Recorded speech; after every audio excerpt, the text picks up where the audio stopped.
Ya, selamat pada semua investor di Bursa Saham Indonesia. Pada tahun ini, kebanyakan yang sedang open posisi atau yang lagi ada saham nih di Indonesia tuh mayoritas nyangkut. Jadi awal tahun 2025 ini menarik nih. Karena dibuka dengan bursa saham yang merah merona dan kebakaran. Gue yakin yang open posisi dari tahun kemarin tuh portonya tuh udah floating loss cukup banyak ya. Terus di bursa saham juga tuh kita sempat kena trading halt ya, yaitu penghentian transaksi bursa sementara waktu. Jadi kita nggak bisa buat beli atau buat jual saham di bursa. Tapi itu untuk sementara waktu aja, jadi kesuspend lah gitu ceritanya. Dan kejadian trading halt ini itu terakhir sejak 5 tahun yang lalu pada saat era COVID. Tepat 5 tahun setelah bursa kita kena trading halt lagi. Wow. Terus yang serunya juga sosial media lagi viral nih dengan hashtagnya yang kabur aja dulu. Dan banyak ya yang resah dan gelisah nih. Dan gak yakin sama kondisi Indonesia saat ini. Orang-orang pada banyak ketakutan. Takutnya negara ini sedang tidak baik-baik saja. Oh my God. Ya, di saat Indonesia sedang nggak baik-baik aja nih sebetulnya.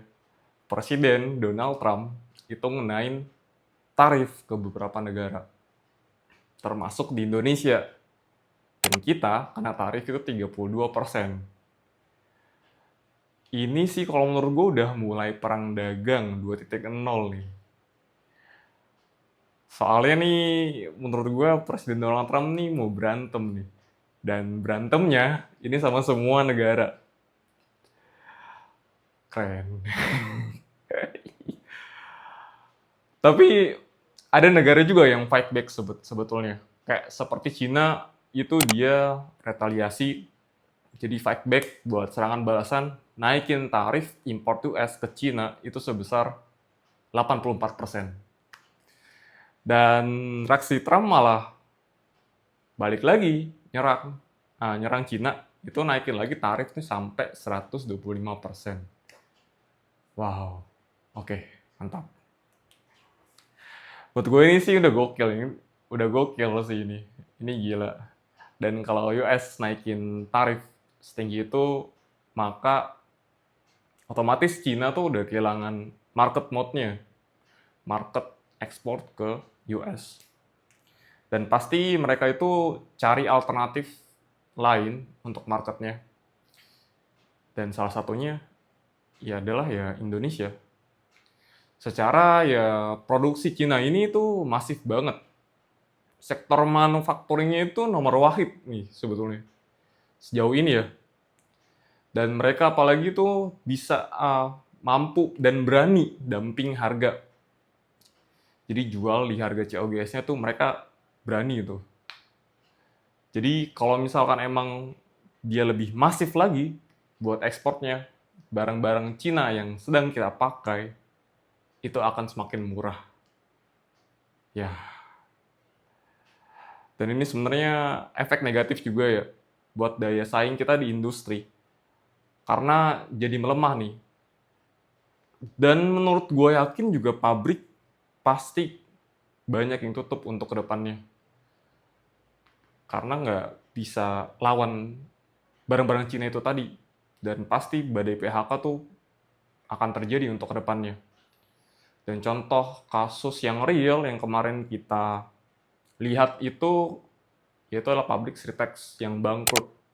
Itu pabrik tekstil itu terbesar se Asia Tenggara dan itu bisa bangkrut dia. Dan PHK ribuan orang. Wow. Apalagi nih Indonesia saat ini ngadepin tagihan hutang COVID itu 800 triliun. Di mana posisinya itu negara lagi defisit APBN. Karena pendapatan kita turun, apalagi di sektor pajaknya menurun. Terus udah kita minus ya secara keuangan untuk pendapatannya. Ditambah lagi buat bayar utang ini nggak ada duit nih sebetulnya. Dan global ditambah global marketnya lagi chaos karena US naikin tarif. Menurut gue ini sih tahun 2025 ini tahun yang seru nih dan banyak drama yang akan terjadi. Gokil. Gokil. Nah, kemarin tuh kita ada momen di mana kita tuh lebaran. Dan bursa saham Indonesia itu tutup cukup lama, beberapa hari ya. Dan bursa saham di luar itu sebenarnya udah sadis turunnya coy. Udah banyak yang drop. Jadi pas lagi kita buka di tanggal 8 April kemarin, bursa saham kita kena trading halt lagi. Oh my god. Jadi disuspend lagi. Dan ini belum genap sebulan. Trading halt IHSG terjadi 2 kali di 2025. Ah, shit. Oke. Jadi kita lihat aja nih pada tahun ini. Langkah-langkah apa saja yang diambil sama pemerintah kita. Dan tentu saja presiden kita ya.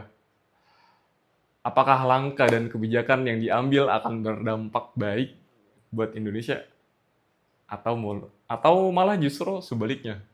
Karena kan sekarang orientasinya Pak Presiden itu buat makan siang gratis. Makanya IKN itu disuspend. Jadi fokus untuk misi makan siang gratis dulu. Dan mungkin kalau gue boleh reminder ya, atau ini reminder teman-teman, reminder buat gue juga. Jadi sekarang tuh cash is king.